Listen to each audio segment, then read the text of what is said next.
Magandang umaga po sa ating lahat. Narito po ang ating weather update, pati na rin tropical cyclone update para dito sa binabantayan nating bagyong Siwaning for Tuesday, August 19, 2025. So itong Siwaning ay huling namataan sa layong 650 kilometers east-northeast ng Itbayat, Batanes. Nananatili pa rin naman ito sa tropical depression category. May taglay na lakas na hangin na 55 kilometers per hour at pagbugso na umaabot ng 70 kilometers per hour.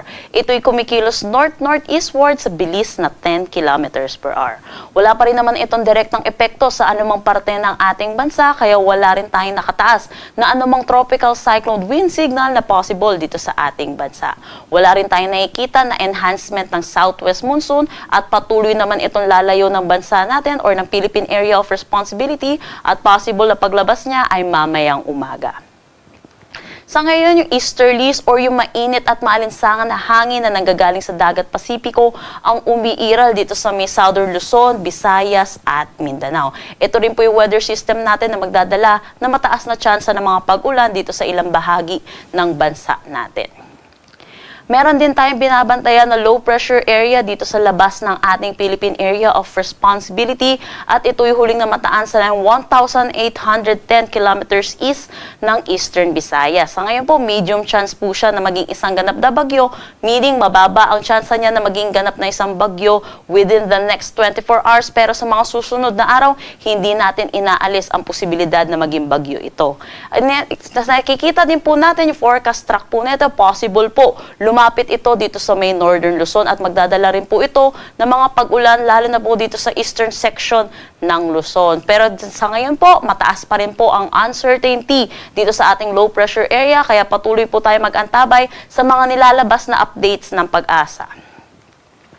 Para dito sa magiging track ni Siwaning, patuloy po yung direction po niya palabas ng ating Philippine Area of Responsibility at kung nakikita din natin patuloy siyang magiging isang ganap na tropical depression habang palabas ng ating par. Pero hindi din natin inaalis ang posibilidad na ito'y mag-intensify pa paglabas ng ating Philippine Area of Responsibility. Pero kahit mag-intensify po ito, wala naman po itong direktang epekto sa anumang parte ng ating bansa.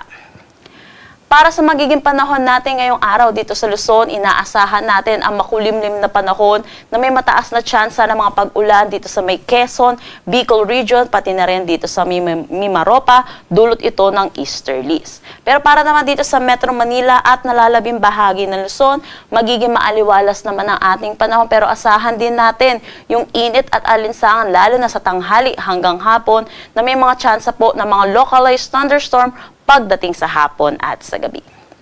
Agwat ng temperatura for Metro Manila, 25 to 33 degrees Celsius, Lawag, 25 to 32 degrees Celsius. For Tuguegarao, asahan natin ng 24 to 32 degrees Celsius, Baguio, 17 to 22 degrees Celsius. For Tagaytay, 23 to 29 degrees Celsius, at Legazpi, 26 to 29 degrees Celsius. Inaasahan natin dito pa rin sa Palawan, buong Visayas, Zamboanga Peninsula, Northern Mindanao at Caraga, makakaranas din sila ng maulap na papawirin na may mataas na tsansa ng pag-ulan, dulot pa rin ito ng easterlies. Pero para dito sa Kalayaan Islands, dahil wala rin tayong southwest monsoon na possible na makaapekto sa kanila, magiging maaliwalas ang kanilang panahon at asahan lang natin yung mga localized thunderstorm lalo na sa hapon at sa gabi, pati na rin dito sa nalalabing bahagi ng Mindanao. Agwat ng temperatura for Kalayaan Islands at Puerto Princesa, 24 to 31 degrees Celsius, Iloilo, 24 to 30 degrees Celsius. For Tacloban, 26 to 30 degrees Celsius, Cebu, 26 to 29 degrees Celsius. For Zamboanga, 24 to 32 degrees Celsius, Cagayan de Oro, 24 to 30 degrees Celsius, at Davao, 24 to 31 degrees Celsius. Wala naman tayong nakataas na anumang gale warning sa anumang seaboards ng ating bansa. Ang sunrise mamaya ay 5:43 AM at ang sunset mamaya ay 6:17 PM.